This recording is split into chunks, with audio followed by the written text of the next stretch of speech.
Dari 20 orang, 15 orang punya riwayat menggunakan narkoba dalam 1 tahun terakhir. Ya. Bahkan mereka kan bingung, mau apa? Lah kalau ini sendiri-sendiri, sama Pak Polisi mohon maaf, nggak mungkin mereka akan berani ngomong dengan kepolisian. Sehingga kita mesti bersinergis, kita mesti sama-sama menggarap ini di semua hal.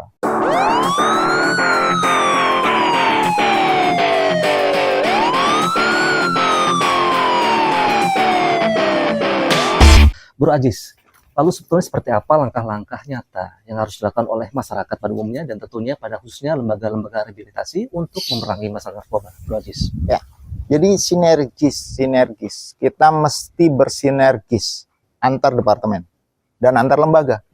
Jadi nggak bisa narkoba ini dikerjakan oleh hanya sekelompok orang saja, real saja. Kalau Mas Firman jalan dari rumah ke sini, ada lihat lambang atau banner atau slogan atau apapun tentang bahaya narkoba nggak tampak. Padahal upaya pencegahan itu jauh lebih penting dan lebih murah dibandingkan dengan pengobatan. Sekali lagi ini mesti dilakukan oleh semua. BNN udah buat desa bersinar, desa bersih narkoba. Tapi kan BNN juga belum bisa membuat di semua desa di Indonesia. Percontohan, satu kecamatan paling satu desa. Satu kabupaten tahun ini hanya anggaran untuk 2-3 desa. Kenapa? Karena ini belum dikerjakan oleh semua. Dan saya yakin desa yang punya anggaran dana desa bisa juga nih dimanfaatkan untuk bagaimana mensosialisasikan tentang bahaya narkoba di desanya. Sehingga punya kekuatan yang bagus. Saya satu hari waktu kuliah KKN lah ya, di sebuah tempat yang saya bilang sama Pak Lurahnya, saya bilang saya mau buat penyuluhan tentang narkoba. Nah, saya kasih kuesioner sederhana, drug addiction screening test, itu untuk mendeteksi screening sederhana untuk orang itu menggunakan narkoba atau tidak. Dari 20 orang, 15 orang punya riwayat menggunakan narkoba dalam 1 tahun terakhir. Ya. Bahkan mereka kan bingung, mau apa? Lah kalau ini sendiri-sendiri, sama Pak Polisi mohon maaf, nggak mungkin mereka akan berani ngomong dengan kepolisian. Sehingga kita mesti bersinergis, kita mesti sama-sama menggarap ini di semua hal. Jangan hanya orang yang mau masuk kuliah mesti tes narkoba. Tapi bagaimana kita upaya promotif ini, promosi, karena upaya pencegahan lebih penting sebenarnya, ini harus sudah masuk. Kalau yang saya dengar bagaimana pemberantasan korupsi sudah harus masuk di perkuliahan, di sekolah, sehingga orang tidak lagi berpikir korupsi nantinya. Kenapa narkoba enggak? Mestinya Kementerian Pendidikan sampai dengan jajarannya dinas pendidikan dan lain sebagainya juga harus sudah mulai memasukkan kurikulum bahaya narkoba sejak dini dari anak SD. Kalau anak SD diomongin, kalau kamu make tangkap polisi ditahan, takut. Tapi kalau orang yang sudah dewasa, ya udah kuliah, yang sudah terpapar dengan itu, kamu kalau tangkap narkoba ditangkap, bodoh amat. Santai ya. Santai aja. Jadi ini mesti dilakukan secara bersama-sama. Tadi satu contoh dinas pendidikan. Yang lain saya lihat di beberapa daerah bupatinya membuat surat edaran, membuat keputusan surat bupati yang tidak membolehkan ada hiburan malam. Nah, ini kan suatu upaya yang luar biasa. Pokoknya siapapun yang buat hiburan malam jam 7 masih juga orgenan, dia mau langsung tindak. Nggak ada urusan apakah dia anggota dewan atau siapapun, nggak ada peduli. Pokoknya melanggar, hajar. Nah, ini suatu terobosan-terobosan yang bisa dilakukan. Tapi sekali lagi tidak cukup dengan itu, tanpa dukungan sektor yang lain. Bagaimana Kementerian Kesehatan, Dinas Kesehatan dan Dinas Sosial juga mendorong bagaimana lembaga-lembaga rehabilitasi milik Kementerian Sosial, di bawah Kementerian Sosial dan Kementerian Kesehatan, rumah sakit untuk bisa bangkit untuk bisa memberikan layanan terkait dengan masalah-masalah narkoba ini. Ini kan enggak. Kita sudah coba teliti, ternyata pecandu itu, penyalahguna narkoba itu diskriminasinya luar biasa. Bahkan omongan yang kita sampaikan saja tuh sangat menstigma mereka. Pecandu itu kan menstigma. Sampah masyarakat nih, jangki nih, itu sebenarnya stigma yang secara tidak langsung, aduh saya ini pecandu. Nah, ini mestinya nggak boleh lagi ada gitu loh, sehingga upaya yang dilakukan benar-benar maksimal. Kita sudah coba lakukan tidak dalam penelitian, tapi person by person kita tanya. Bahkan saya dulu di rumah sakit jiwa itu mau buka tempat rehabilitasi tuh nggak disetujui. Karena apa dasarnya? Ngapain nolong orang yang memang sakitnya dibuat? Begitu juga BPJS. Artinya sampai seperti itu stigma masyarakat. Nah, stigma masyarakat. Ini bukan masyarakat, ini petugas kesehatan. Ya kan? Pada saat kita datang ke puskesmas, kita tanya teman-teman di puskesmas, gimana kalau di puskesmas membuka IPWL ya, institusi penerima wajib lapor layani di situ. Aduh, Pak, rese pengguna narkoba tuh. Stigmanya sudah jelek. Nah, gimana kita mau berempati ke mereka pada saat kita memang sudah melabel mereka dengan satu hal yang negatif. Nah, ini yang terjadi. Di kita pun kami masih berupaya nih di teman-teman di pusat masih berupaya bagaimana BPJS bisa mengklaim. Jadi berobat masalah narkoba bisa diklaim. Sekarang kan nggak bisa. Asuransi manapun itu melabeling penyalahguna narkoba tidak akan masuk. Dampak dari penggunaan narkoba nggak masuk di asuransi, nggak bisa diklaim. Jadi kan diskriminasi. Padahal ini sakit, orang yang sakit mesti ditolong. Oleh sebab itu saya pikir ya semua sektor, bagaimana Pak Polisi bisa menangkap dengan sungguh-sungguh.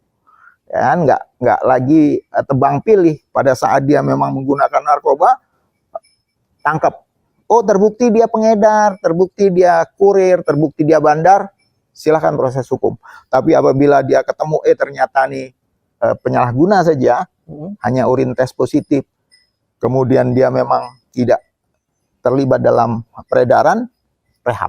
Nah, ini saya sih mengapresiasi luar biasa Polda Lampung, Polresta Bandar Lampung, beberapa polsek termasuk Polres Lampung Selatan, mereka sudah melakukan ini. Jadi begitu mereka melakukan razia, ketangkep orang yang menggunakan narkoba, kemudian mereka interogasi dan lain sebagainya, tidak terlibat dalam peredaran atau bandar, nggak jadi kurir, maka mereka akan rujuk referral ke tempat-tempat rehabilitasi. Ini yang begini ini mesti dipupuk, dibangun. Sekarang jadi tanda tanya besarnya, siapa yang akan membiayai di tempat rehabilitasi itu? Kenapa? Karena pemerintah, Kementerian Sosial mungkin tidak cukup punya kekuatan secara finansial, secara pendanaan.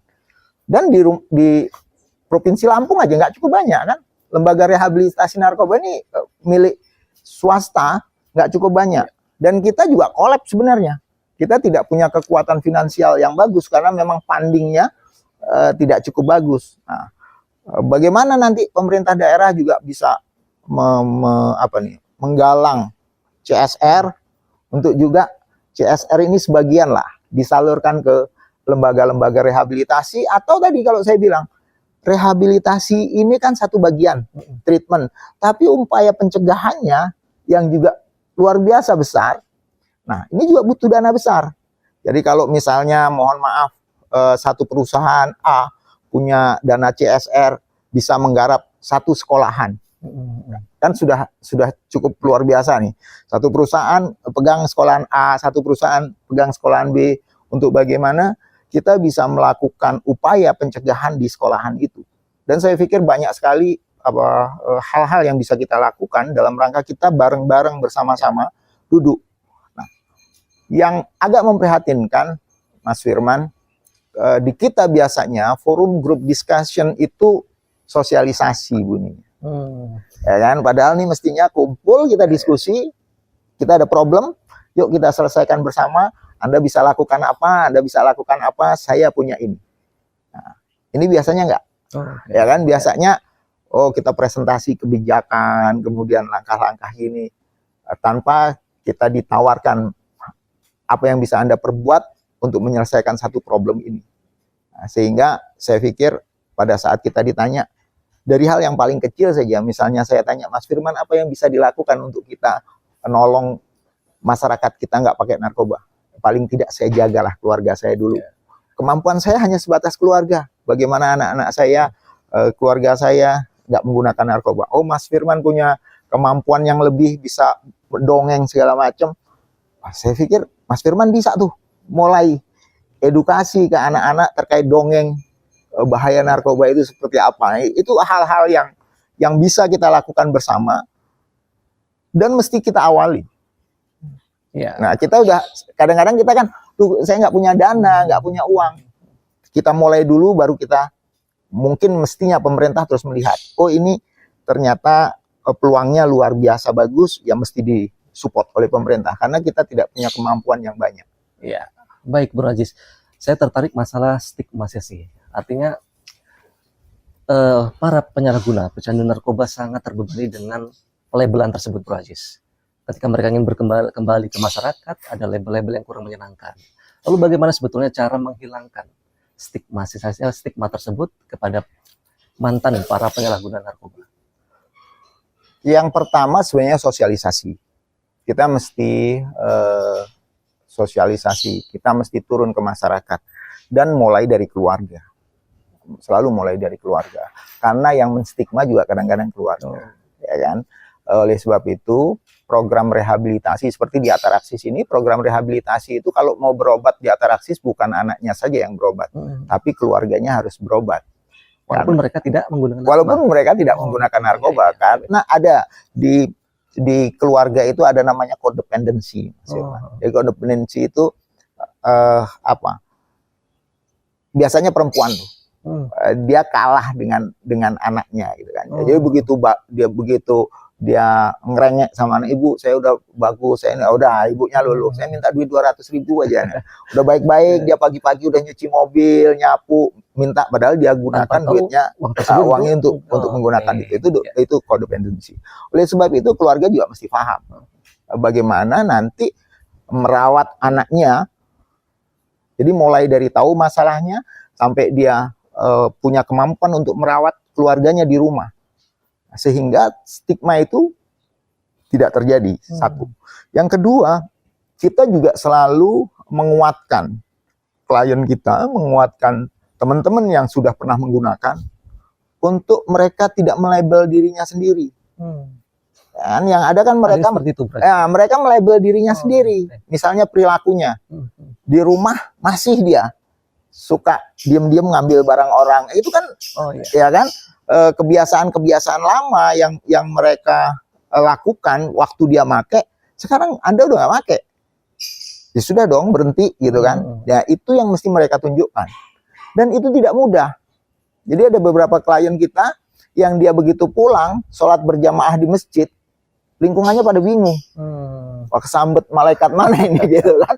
Tadinya dia buat rusuh nih ke masjid. Jadi ke masjid ini orang udah ngeliat, jangan-jangan nuker sendal, jangan-jangan kotak amal hilang kan gitu kan. Nah, sekali lagi upaya menghilangkan stigma itu satu diantaranya adalah memang kita mesti sosialisasi yang kuat, bagaimana kita meyakinkan dari keluarga bahwa ini anak jadi bagus, ini anak jadi, karena di tempat rehabilitasi yang terstandar mereka diajarkan itu. Jadi mereka diajarkan melakukan kebaikan-kebaikan lah, mulai dari bangun tidur sampai tidur lagi, mereka mesti sholat berjamaah dan lain sebagainya. Kalau di rumah dia kalau mau sholat, udah nggak usah sholat di rumah aja, kan repot. Nah ini yang mesti kita lakukan bersama.